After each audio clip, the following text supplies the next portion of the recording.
Touching the Essence. 6 Lectures on Buddhism. By Bhikkhu Dhammapala. Henry van Zeyst. Buddhist Publication Society. Kandy, Sri Lanka.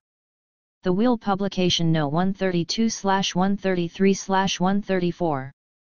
Joy and Sorrow. Dukkaniva panapemi dukkasa sianarum. One thing only do I teach. Woe and how its end to reach. MN 22, Alagajapame Sutta. In this saying the Lord Buddha has summed up the whole of his noble teaching, laid down its essential features, and indicated the line of thought and action, which we, his disciples, ought to follow. If we too wish to attain what so many have attained before us, and what all of us are striving for, Buddhists and non-Buddhists, knowingly or unknowingly the attainment of the highest and purest bliss.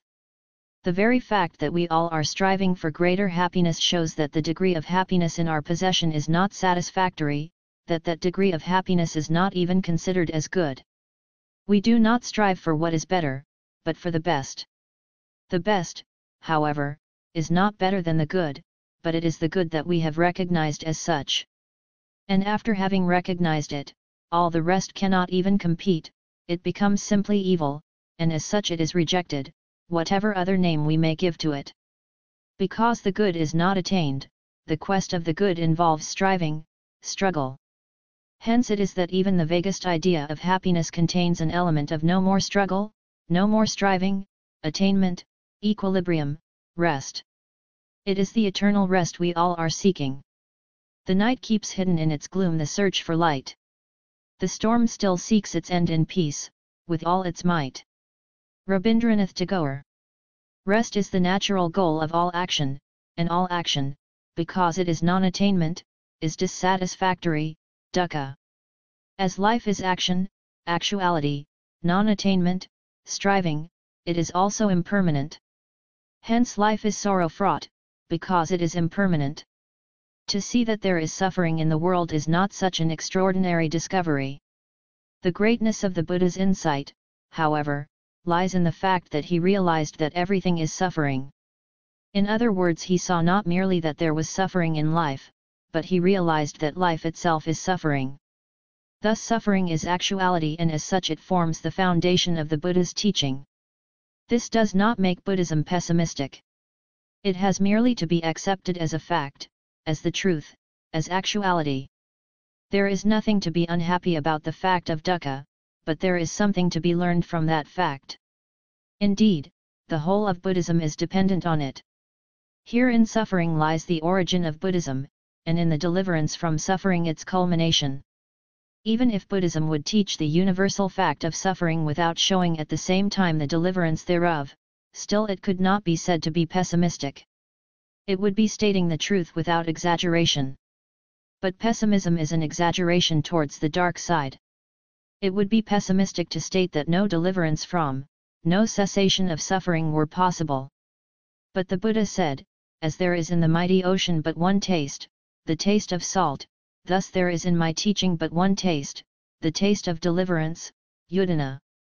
So stands Buddhism marked, not as a pessimistic religion, a religion of sorrow and sadness, but as leading to the purest happiness and joy, because it teaches the deliverance from sorrow. But in order to be delivered from sorrow, we must first understand what sorrow is. Like the idea of happiness is linked up with eternal rest, so the idea of unhappiness is based on restless change. It is the teaching of change, of transience, of impermanence, anicca, which makes us understand all as suffering, dukkha. To see the world as a continual flux, to see its dynamic nature, its perpetual impermanence, should not seem to be so very difficult to people who are used to discriminate. Yet most of those who even scientifically accept universal impermanence make a double exception, thereby breaking down their own logic. First of all, there are those who are firmly convinced of the impermanent nature of all things, but who maintain at the same time an underlying substance that unchangingly supports the ever-changing phenomena. Secondly, there are those who place themselves outside the field of observation, thus imagining to judge the phenomena objectively, as if they were the only fixed point in this raging ocean of change. No, there is no exception to the law of nature that all component things are transient, sab sankhara aniksa. But why should suffering always be the result of impermanence? Not all separation is bound up with sorrow. The rays of the setting sun part with the landscape, clouds are dispersed by the blowing wind. Yet there is no suffering. Only that separation, only that transience, which is experienced through the delusion of self, is experienced as sorrow. But when there is no self, when soullessness, anatta, is not only known but also realized, then there will still be transience, but no more sorrow. And transience too will be no more when all component things are decomposed. Sorrow thus depends on transience, and on the misconception of self. As long as self is not understood as a misconception, as a delusion, as an act of ignorance, so long also impermanency will not be understood as suffering. Here nothing can be learned by argument. Here nothing can help, but to pass, over and over again, through the crucible of suffering and thus to learn by experience. This is the meaning of samsara. It is our egoism that makes us suffer, and suffer direly all the more, because we suffer in ignorance. The fact of suffering is admitted by all, but it is not by all understood in the same way. There are some, like the Hindus, who do not see sorrow as real, but as an illusion. It is an illusion indeed to see sorrow as an illusion, not as real. There are others, like the Christians, who admit the widespread fact of sorrow in human life, but they consider it as a divine favor. Blessed are the sorrowful. It is the sickly effect of an overworked imagination. There are others again, like the Muslims, who do not see much evil in the world at all and submit to it fatalistically. It is contrary to actuality. But in Buddhism sorrow is not accepted as a blessing in disguise, but as an evil to get rid of. Sorrow is not an illusion. But real enough, though it is dependent on ignorance, sorrow is not to be submitted to, but to be overcome. And Buddhism alone teaches how to overcome in a final victory which needs not to be fought again. Because it teaches how to uproot the evil and cut down the root by the overcoming of craving, through which alone an escape from self, from sorrow and transience is possible. If the breadth and the depth of a religion may be measured by the keenness of its analysis of evil and by the appropriateness of the salvation that it offers, then certainly the prize should go to Buddhism. For, when sorrow is identical with life, the only solution lies in no more rebirth. But rebirth and all the evil resulting therefrom will occur as long as there is the will to live. Thus that will to live, that desire to be, that lust to enjoy, that craving to possess, that clinging to keep, has to be rooted out so that it will not grow again. Through not understanding the noble truths of suffering, its origin, its cessation, and the way to its cessation, we have been wandering in this beginningless samsara, both you and I, said Lord Buddha, Parinibbana Sutta. It is ignorance that leads to rebirth, i.e., to sorrow. Thus it is in knowledge that the great problem of life and death must be solved. To understand that decay, disease, death, sorrow, lamentation, grief, woe, and despair are unsatisfactory does not require much understanding indeed. But to understand that birth is suffering, it is necessary to know that birth is not only the physical process in which a living being appears in this world, but also the mental conception that is followed by craving. It is the birth of the defilements, kilsagity, greed, hate, delusion, pride, false belief, skepticism, sloth, agitation, unscrupulousness and recklessness of consequences. It is the birth of actions, kamajati, that will give rise to effects, vipakajati. Understood in this way, any existence is evil, for it is arisen from craving and offers fresh fuel for ever renewed craving. But to understand that life itself with all its beauty and joy is suffering, one must have tasted and understood the impermanency of life. Experience and understanding both are necessary. For if transience is only experienced, it might well become a new source of fresh delight which keeps away the boredom and the tedium of constant and unchanging beauty and joy. Is not the sea made beautiful by the rise and fall of her waves? Do not the different seasons add to the attraction of nature? Does not a change of food add to better appetite, a change of climate to better health? But the fact that our craving ever wants a new supply of new delights must lead to disappointment. Because the supply is not always at our command. Not to understand this is ignorance of the first noble truth of the universality of sorrow. To miss this point is to miss the whole of Buddhism. No introduction, no argument can be of any use. He who finds happiness in suffering, who is satisfied with what he has, will never seek beyond. The understanding, the realization of sorrow, of life as sorrow, is a growth of insight. No fruits can be expected of a seedling, growth is necessary and development, till at the proper season from the fading blossom of transience, will ripen the fruit of understanding. What matters it, if that fruit be bitter in taste, as long as it cures the chronic disease of craving?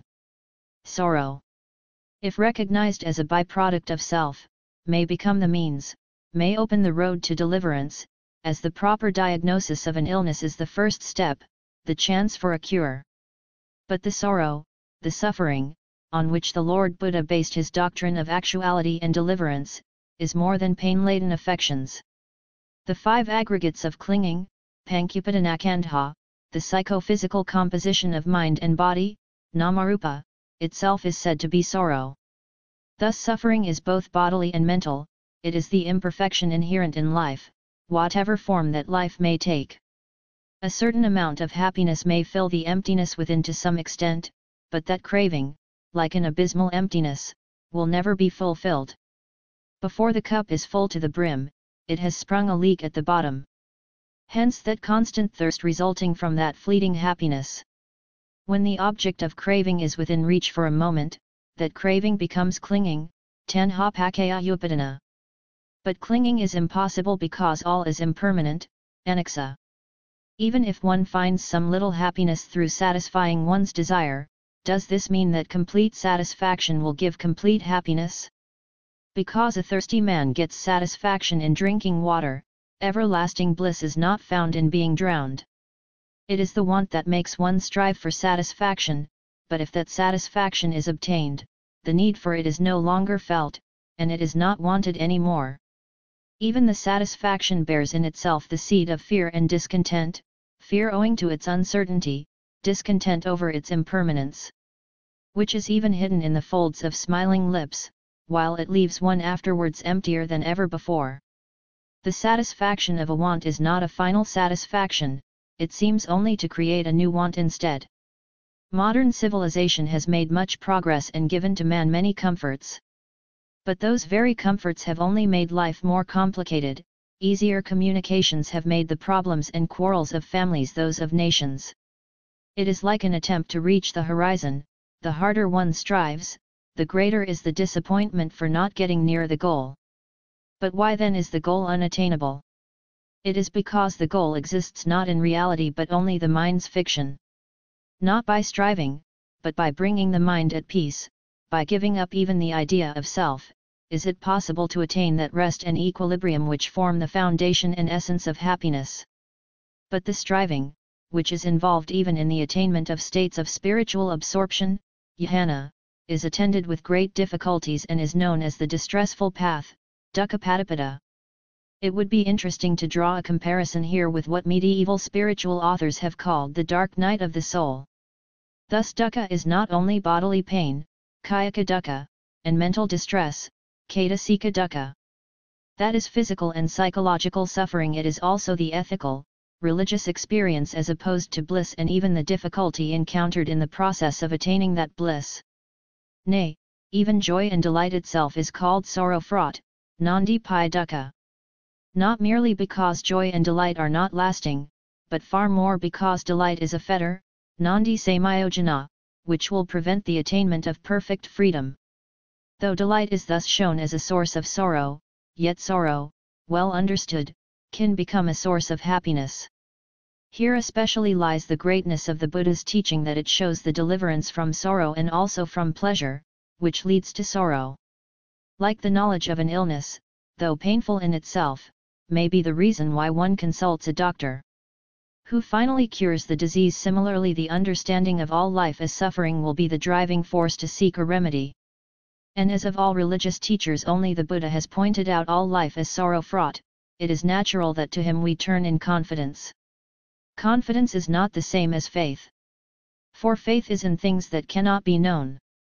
Knowledge destroys faith and faith destroys itself, for it is based on that which it cannot know.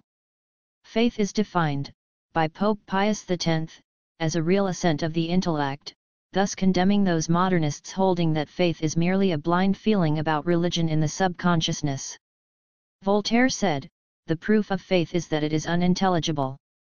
Faith is to believe in something which your reason tells you cannot be true, for if your reason approved of it, there could be no question of blind faith. Edwin Montague. Confidence, however, is not a mental acceptance of that which cannot be known. It is an assured expectation, not of an unknown beyond, but of what can be tested and experienced and understood by every one for oneself, pacitum vedatabo vinui. It is the confidence a student has in his teacher who explains in the classroom the inverse square law of gravitation as stated by Newton. But if the student has heard something of the relativity theory of Einstein, he will not implicitly believe his teacher and his textbook, but reserve his judgment till the time that he will be able to investigate for himself. Likewise, a student of Buddhism will have confidence in the teacher, because his teaching can be tested and ought to be tested. As a doctrine of actuality, Buddhism cannot attach any value to blind submission. No possible good can follow from the neglect of use of the very sense which lifts man sky high above his surroundings, the use of reason. But when, walking on the path, one sees the light grow while proceeding, one may safely continue in confidence and yet investigate the path step for step. It is that confidence, which is the immediate fruit of the understanding of sorrow, dukkhapanasasada. And it is that same confidence which gives already that first taste of the happiness towards which all striving is moving. It is the joy, pamaja, of having found a possibility to escape from this round of birth, suffering and death. The increase of that joy will become sheer delight, pity, only to make place for a serene tranquility, pasadhi, and that sense of security, equilibrium, the bliss of well-being, sukha, which is the very opposite of that sense of insecurity, unbalanced striving, which is sorrow-fraught, dukkha. When this tranquility and sense of security have been obtained through the experience and understanding of suffering, the vicissitudes of life will no longer be able to create disturbances in the peace of mind. Concentration of mind, samadhi, will become a second nature, and in that natural peacefulness things will be seen in their real nature. Not colored by likes or dislikes, not disfigured by passions, not hazed by ignorance, like objects seen at the bottom of a rippleless lake of clear water. It is with this knowledge and insight into the real nature of things, yathabhutananadasana, that the golden mean can be attained. When exaggerated enthusiasm is cooled down, thus preventing the disillusion of the idealist. On the other hand, preventing also the other extreme which makes life materialistic, mechanical, and somber.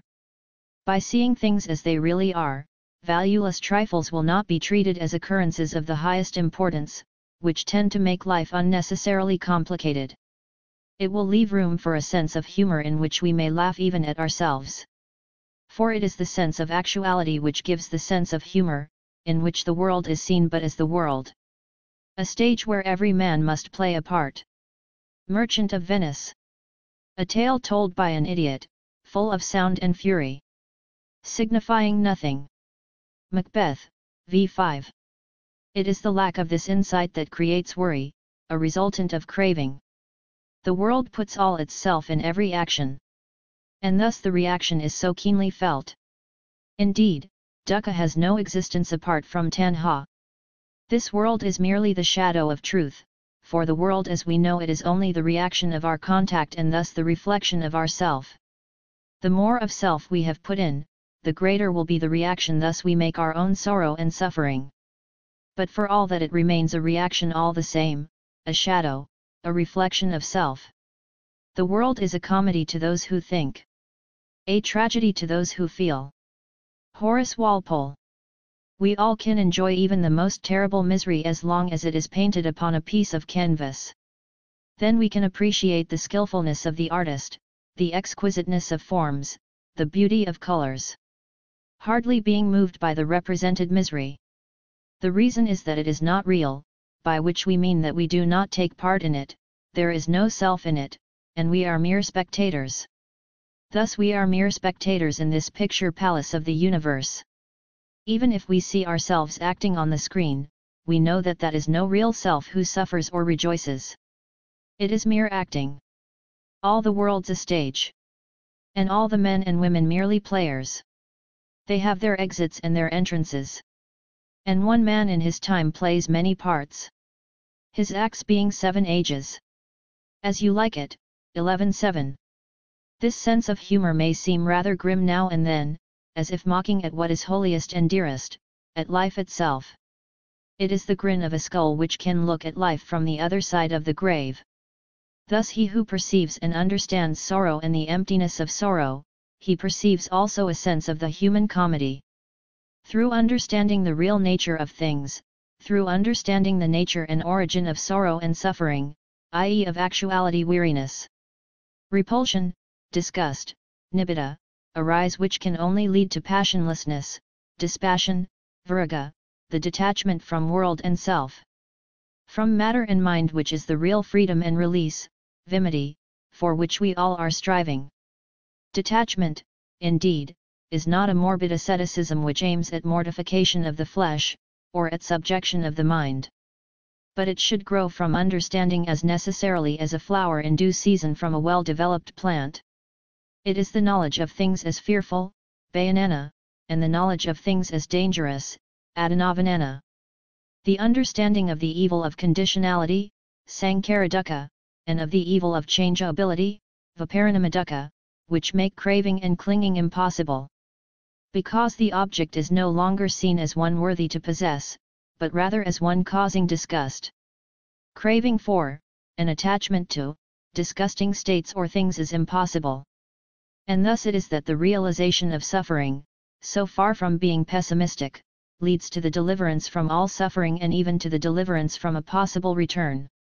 Once a misconception is realized as such, it cannot be reinstated, but clarity of insight will lead to purity of virtue, sila visuddhi, the first of the 7 stages of purity on the way to nibbana. Virtue thus purified will further purify the mind with further progress on the path of holiness, till finally the fruit of sainthood, arahataphala, is obtained. Where a final death with no more rebirth will make an absolute end to all suffering, happy, sukha, because free from all sorrow, desirable, subha, because free from all desires. Which are the causes of sorrow, eternal, dhyuva, because free from becoming and rebirth which result in decay and death. May all attain to that birthless, deathless state, the supreme deliverance of heart and mind, nibbana. Touching the Essence. 6 Lectures on Buddhism. By Bhikkhu Dhammapala. Henry van Zeyst. The Process of Life. Kamam sat vibhajati yadi damhina panatata. Kama makes the distinction between different grades of beings. Where life's entirety can only be comprehended as an unsatisfactory process of change, the natural question will arise how this proceeding takes place. If this process is not only change and unsatisfactory, anicca dukkha, but also a mere process of changes without an entity to pass on from change to change, anatta. It will be asked, what is it then that changes, what is it that suffers and passes on that suffering, what is it that proceeds? In a previous lecture we have seen already that Buddhism does not deny the individuality of the process, but merely the permanency of an individual. Individual processes are differentiated and this is caused by kama. Beings are said to be owners of their deeds, kamasaka, for whatever we have of other possessions cannot be said to be ours in such an intimate degree as the actions. The deeds, which have produced this very existence and life. Of nothing else but our action, our kama, can we be called owners in such an absolute sense, as over nothing else we have such absolute power of disposing. We are called heirs to our deeds, kamadayata, for in the reaction we inherit the full consequences of our actions. So that whatever we are and in whatever condition we are, we must see therein the effect of past causes, the fruit of previously sown seed.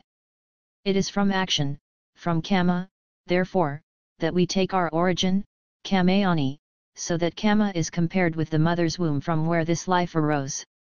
We are linked to Kama so closely, as family ties, Kama Bandhu, that cannot be broken.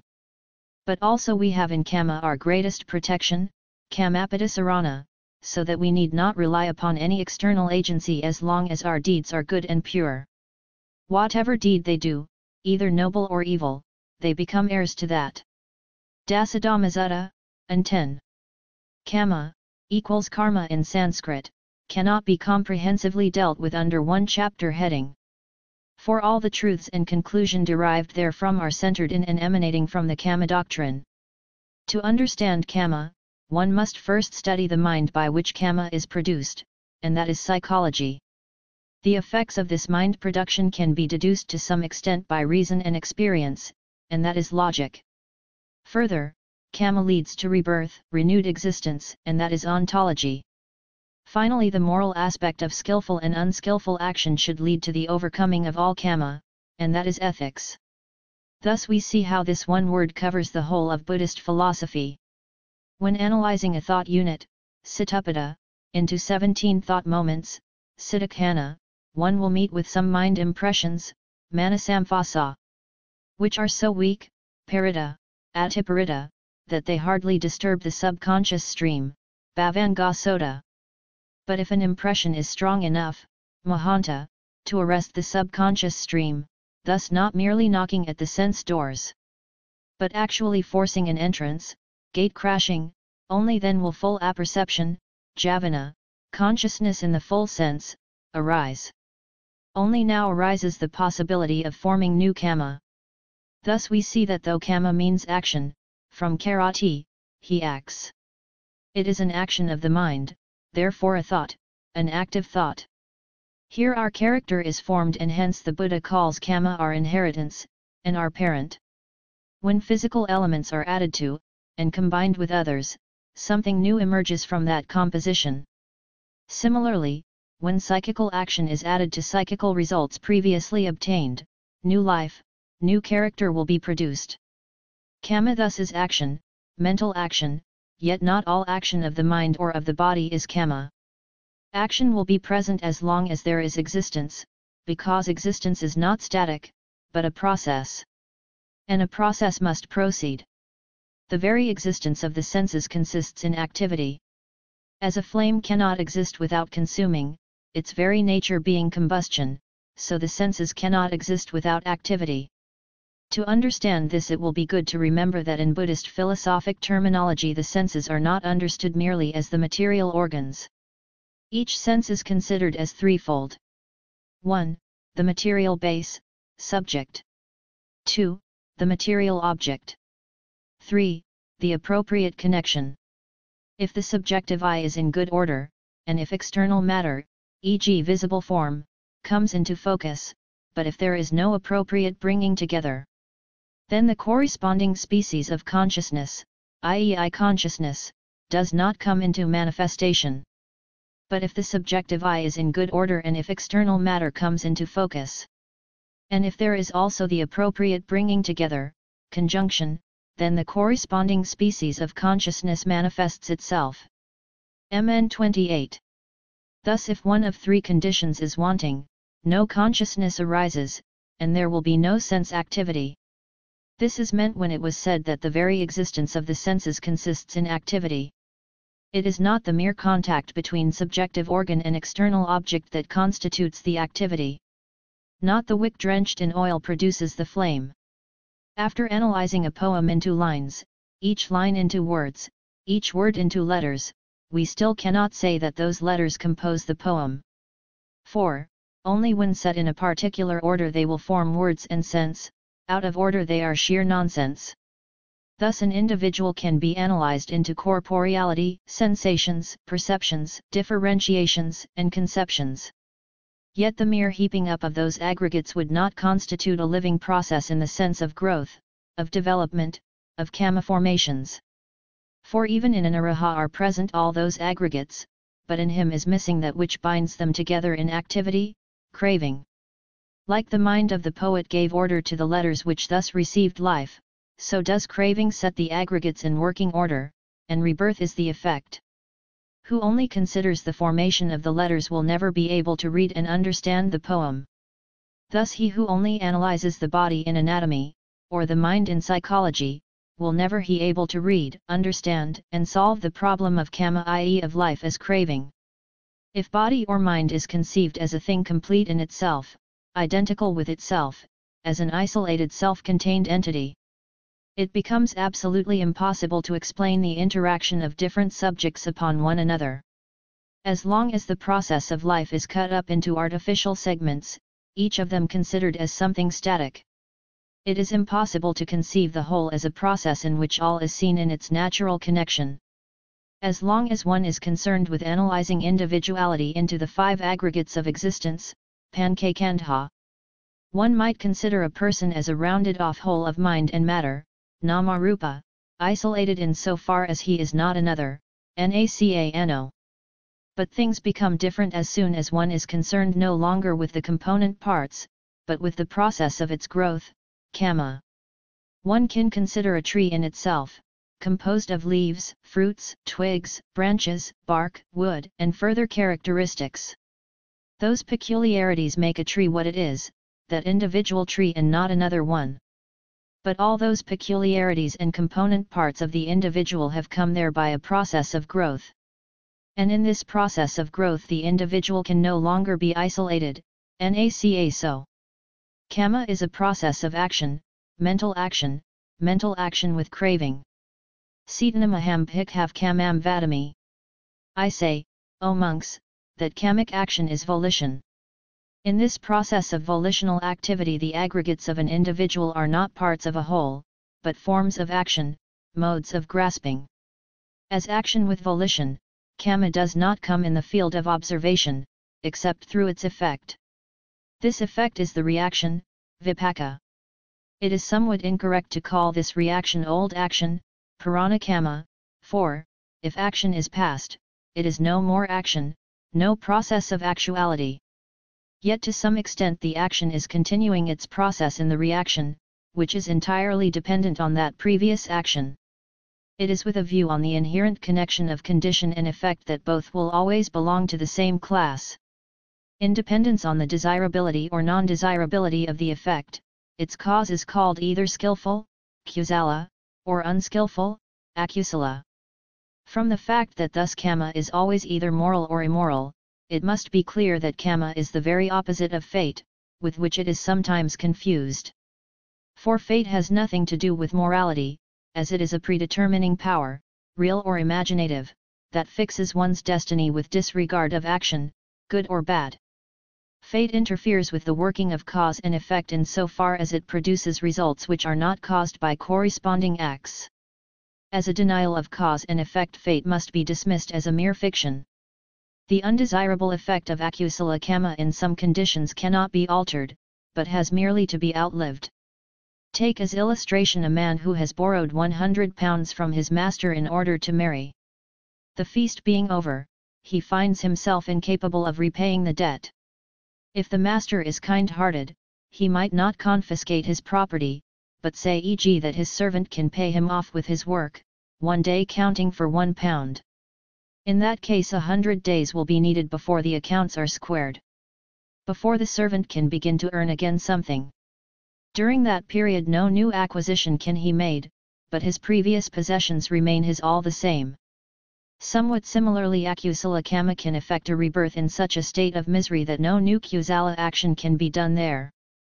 This undesirable effect has simply to be outlived, till the last penny of the debt is paid. When the effect of that unskillful action is exhausted, like a cloud which has shed all its rain, then naturally like the sunshine, the previously accumulated good tendencies will produce their good effects, kusala vipaka. This can happen at any time whenever the opportunity is favorable. It is this accumulated kama, katata kama, that can become indefinitely effective, aparipariyavadaniya kama. If, however, it would miss the opportunity to become effective, it would become dead, unproductive, ahosi kama. This unproductiveness is the only escape from this repeated round of rebirth, samsara. From this possibly unproductive karma one can clearly understand that Buddhism is neither an absolutely rigid law of cause and effect, where every seed must produce its fruits, nor fatal predetermination, nor blind chance. There are these three sources of irrational views, it is said in the Anguttara Nikaya, Tikhonopada, Mahavagga 61. Which are questioned, investigated, and abandoned by the wise who follow the hereditary traditions. Three sources of irrational views which establish themselves in the denial of karma. 1. There are some who believe that all is a result of acts in previous lives. 2. There are others who believe that all is the result of creation by a supreme ruler. 3. There are others again who believe that everything arises without reason or cause. But then if a person becomes a murderer, a thief, an adulterer, etc., if this would be due to past actions, or made by the creation of a supreme ruler, or if this would happen by mere chance, then one would not be responsible for evil action. Karma is the very opposite of all these irrational views, because it is action itself. And upon each new action depends all further effects. If that action produces results and that depends on other actions, those results will correspond to their cause. Any other view is unproved, unprovable, illogical, irrational, untenable.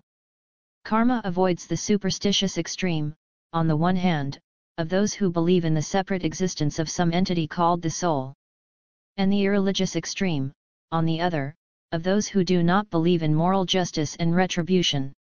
Buddhism, Professor T. W. Rhys Davids, p. 103. What we are and that we are is not mere chance. It is not rigid determinism either, for that would leave unexplained the differences in faculties and modes of life. As a scientific law, be it physical or biological, is clearly not a law with binding force, but only a description of a way of action, constant as far as our observation goes. Similarly, the law of karma is not a necessity of causality where every action must produce its effect. Laws are like grammatical rules for a language, which have always some exceptions and might become modified in time through the progressive use of that language. Similarly, an effect of a certain action cannot be predicted, because there are so many factors present which through their influence might support, impede, modify, or even destroy the effect altogether. Not causality, but conditionality. Though we speak of causality as the foundation of Buddhism, we should not take it in too strict a sense. As in science, so in daily life, everything is based on cause and effect. What would be the chaos in the kitchen if one day the salt were no longer salt? Yet modern physics sees the need of a certain free play for chance or fate, so that natural laws are not determinate and uniform for each individual case, but for the average. In the same way, we cannot always speak of causation, but rather of condition, which has not such a rigid meaning and corresponds more faithfully to the Pali, Pakaya, as it is used in the last book of the Abhidhamma, the Padhana, the book of origination. If we pay attention to the operative force, Kika, karma is fourfold. Reproductive or generative karma, Janaka karma, is that action which acts again in the combination of mind and matter, Namarupa, or in other words the plant that gives fruits. The cause that produces effects, Vipaka. Once having reproduced itself, this kind of karma is lost in its effect and cannot germinate again. It is, so to say, a transformation, if that term be understood properly, i.e. not in the sense of an entity, but of a process of growth. Like the seed from which a plant has grown cannot germinate again, because it has no more existence, but lives in the plant, so this reproductive karma is exhausted in the act of generating. Yet the effect produced may make itself known during very long periods and many lives. It will always be, however, of the same kind as the generating karma force. During this course of process, new actions, called supporting karma, Upathamhaka karma, may maintain the effects of previous actions or even intensify them, thus leading from good to better, or from bad to worse. On the other hand, counteractive action, Upapileka karma, may interfere with the working out of the effects of reproductive, Janaka, action, weakening, modifying, impeding its potential energy, thus making good effects less good and evil effects less evil. If this kind of counteraction is so strong as to completely annihilate the effects of previous karma, it is called destructive karma, upagataka karma. This fourfold division according to the operating forces or function is the most important for the proper understanding of karma. 4. If all action would be reproductive, an escape from the effects would not be possible, and the faring on through this round of repeated rebirths, samsara, would be endless. Only because action can counterbalance action, and thus nullify the otherwise unavoidable result, deliverance is a possibility. The possibilities of supporting, counteracting, or annihilating the good or evil effects of action that would have been normally reproductive depend entirely on the potential efficacy of the interfering activity. Thus there are 4 possibilities of producing effects: pakadana. Vaidhi karma, garuka karma, is that kind of action, the effects of which cannot be counterbalanced. They are fixed as to their consequences for good or for bad. Fixed in good results, samatanyata, are e.g. the 4 paths, Arya Magga, in the quest of Nibbana, inevitably establishing the state of exemption from a miserable rebirth. Fixed in bad results, Michatanyata, are the 5 crimes which find retribution in a miserable rebirth without delay, i.e.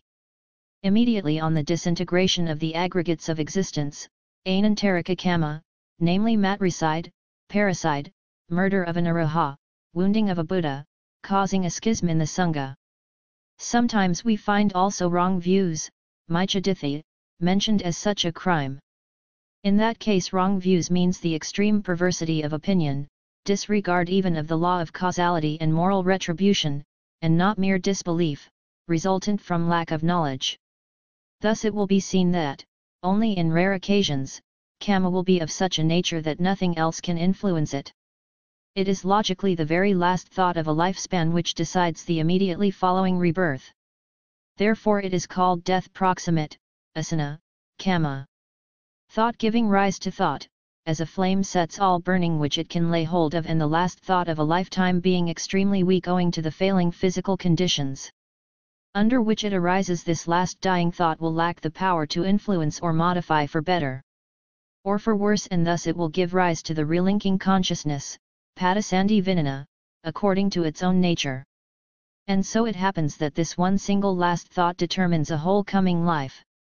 Usually, of course, it will be one's habitual mode of thinking that will prevail, when in dying all resistance has been reduced to a minimum.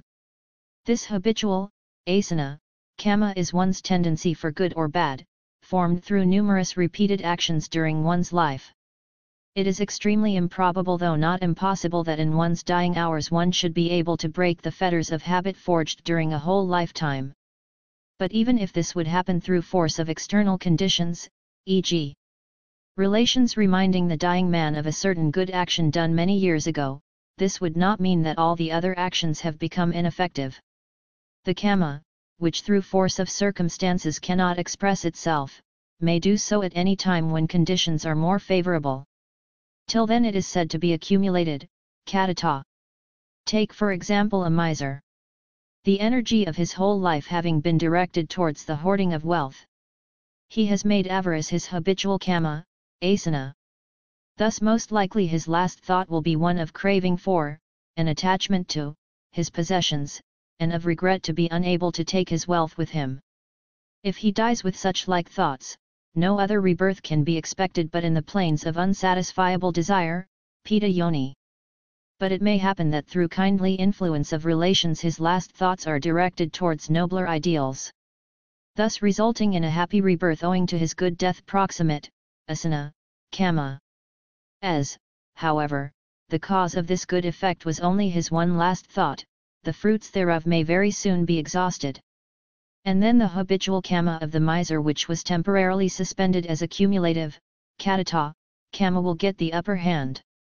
This exhaustion of proximate karma may be an explanation of the death of embryos and infants. The reverse might happen equally well, in which case a last thought of worry, e.g. temporarily suspends the natural consequences of a very virtuous life, as it is said to have happened in the case of Queen Malika, whose subsequent life in a state of misery lasted only for 7 days. Other kamic thoughts can become effective only in the second birth, in which case they are called subsequently effective, upapajavadaniya kama. If such a thought does not get the opportunity, then it becomes inoperative, ahosi kama. Weaker even than this kind is the initial stage, the first moment of a thought unit, which also becomes ineffective, ahosi, unless it can produce an effect in that life itself, ditha dhammavadaniya kama. Kama which is so strong that it can produce an effect at any other than the above-mentioned births is called indefinitely effective, aparapariyavadaniya kama. Properly classified, kama is thus: A. According to function, kika. 1. Reproductive, janika. 2. Supportive, upathamhaka. 3. Counteractive, upapilaka. 4. Destructive, upagataka. B. According to the strength of effect, pakadana. 1. Serious, garuka. 2. Death proximate, asana. 3. Habitual, asana. 4. Accumulative, katata. C. According to the time of taking effect, pakakala. 1. Effective in this very life, ditha dhammavadaniya. 2. Effective in the next life, upapajavadaniya. 3. Indefinitely effective, aparapariyavadaniya. 4. Ineffective, ahosi. D. According to the spheres of effect, pakathana. 1. Unskillful in the spheres of sense, akusala kamavakara. 2. Skillful in the spheres of sense, kamavakara kusala. 3. Skillful in the spheres of form, rupavakara kusala. 4. Skillful in the formless spheres, arupavakara kusala. If anyone says, O monks, that a man must necessarily reap according to all his deeds, in that case there is no religious striving possible, nor is there an opportunity to end sorrow. But, if one maintains, O monks, that what a man reaps is the result of some of his deeds, in that case striving for holiness is possible and also the ending of sorrow, and the reproductivity of kama leads us necessarily to the problem of rebirth. A problem indeed, for if there is kama there must be rebirth, and yet there is none to be reborn according to the teaching of anatta.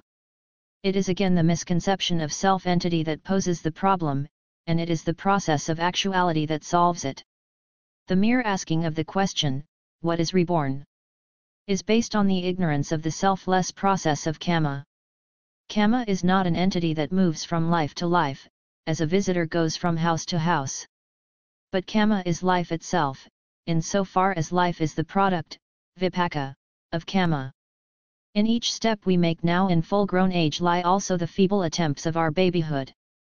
As actions they were a process that ceased with the act, but that process set further processes working, actual processes.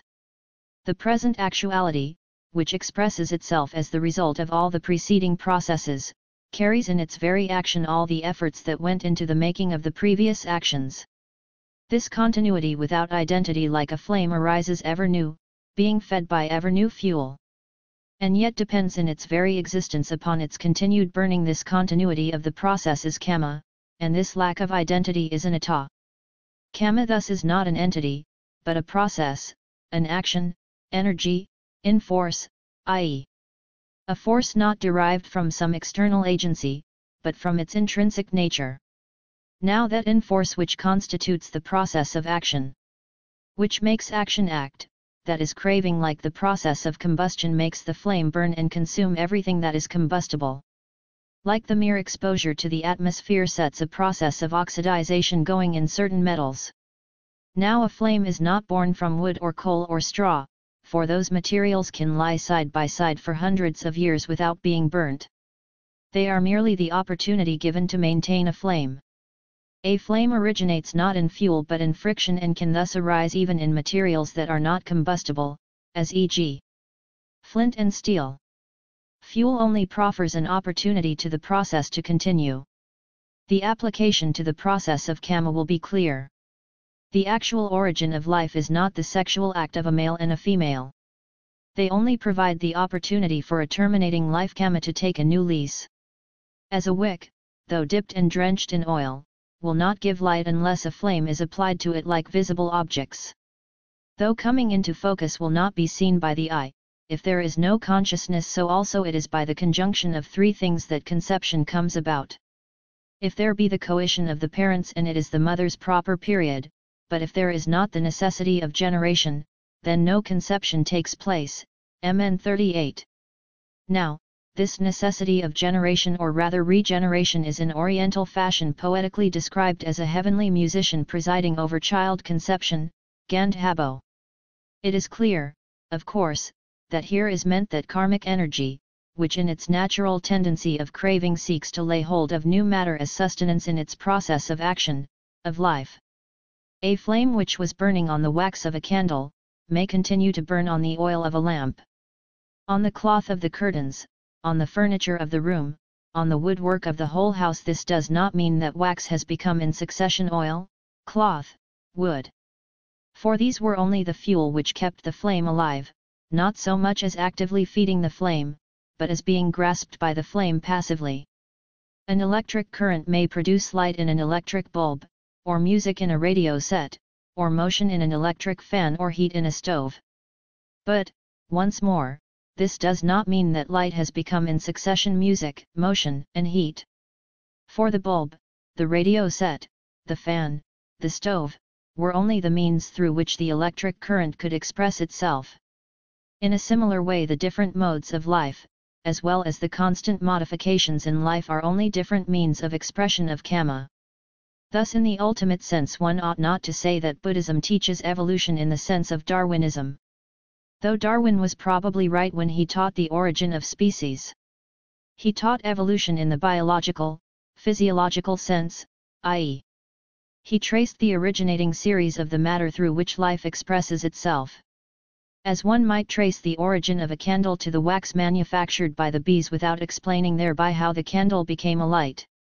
Like fire cannot be traced by following the series of fuel dependent on which the process of combustion continued uninterrupted. So the genealogy of man is not shown by tracing the evolution of the body in the series of vertebrates, even though that probably be correct. It is Kamma as a process of craving which gives the impulse, the élan vital, as Bergson calls it.